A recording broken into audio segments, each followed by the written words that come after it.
If you're looking to add some flair or change the pacing of a video that you're editing, then speed ramping is a great way to do that, changing the speed of the video.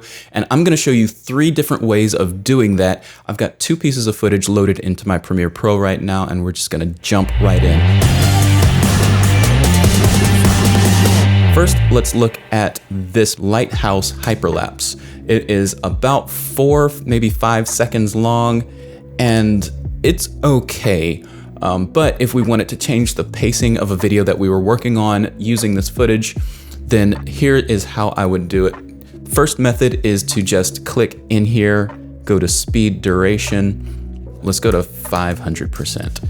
That is really fast. So what if there was a certain point in the video that we wanted to focus on and maybe slow it down at that point? We could do it using this method. I really like this orbital part where it kind of orbits and the sun is behind it. So I'm gonna just make a cut here, Command K, and then go here where it kind of stops and make another cut. And then I don't like this construction going on to the left of the lighthouse. So I'm gonna try to really make that go by quick and focus on revealing the building to the right, because I like that too.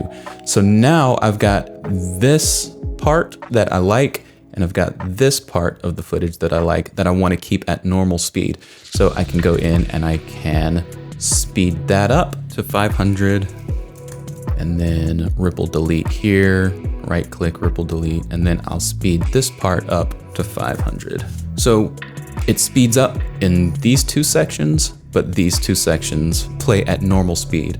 But there's an easier, smoother way to do it, and I'm gonna show you that right here. If we right click on this effects square, we're gonna be able to change what this line does. By default, this line changes opacity, and if I scroll it down, you can see the screen gets really dark. That's because there's not a video behind this piece of footage, it's just a black screen. But if I right click that effects square, then I can change what that line does, and I'm gonna go down here to time remapping and click speed.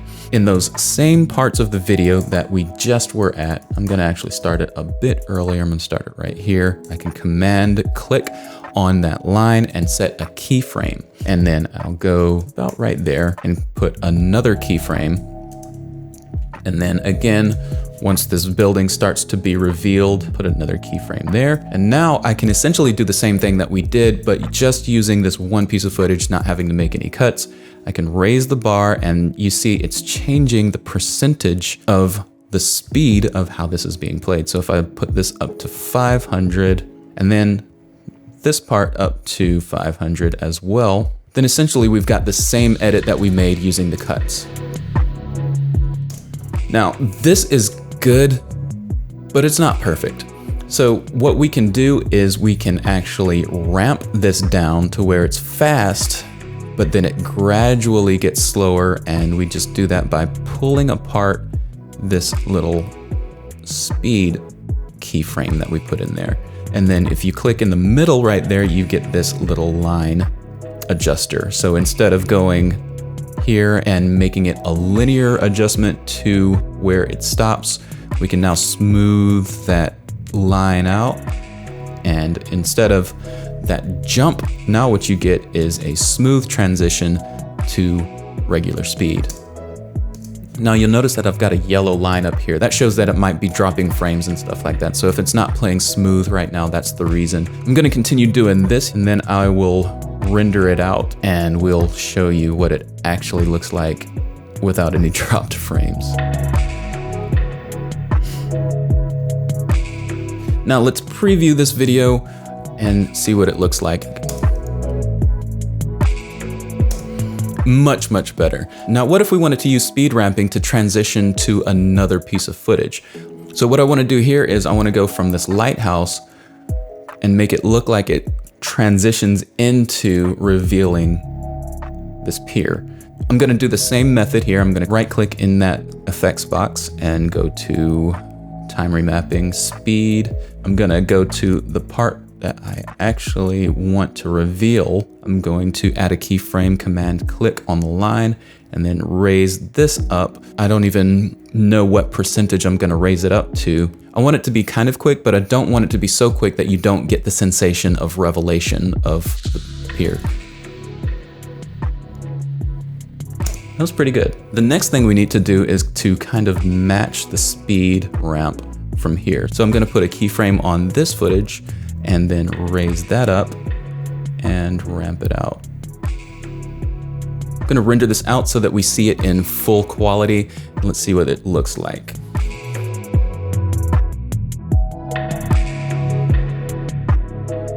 The third way of changing speed in your footage in Premiere Pro is by actually tricking Premiere Pro into thinking that the footage is at a different frame rate. So this is footage that I shot at 120 frames per second, and it got automatically converted in my camera to be played at 24 frames per second. So if I go to my project window, find the footage, right click on it, go to modify, interpret footage, and then change it, assume this frame rate is 120 frames per second. Now, when I drag it into my timeline, it will play at normal speed. Pretty cool, huh? Now, usually I'm not doing this to speed up videos, but it also works to slow down videos. If you have a camera that shoots 60 frames per second, but you want to slow that footage down to show in B-roll at slow motion or something like that, then you can use this method to select multiple pieces of footage. Then you can assume frame rate is 24 frames per second or 30 frames per second, whatever your timeline is. And when you drag that footage in, all of that footage is automatically slowed down. Anyway, that's it for this video, guys. I hope it helped. And if it did, make sure to leave it a thumbs up. If you want to see more videos like this, make sure to subscribe to my channel, and we'll see you in the next video.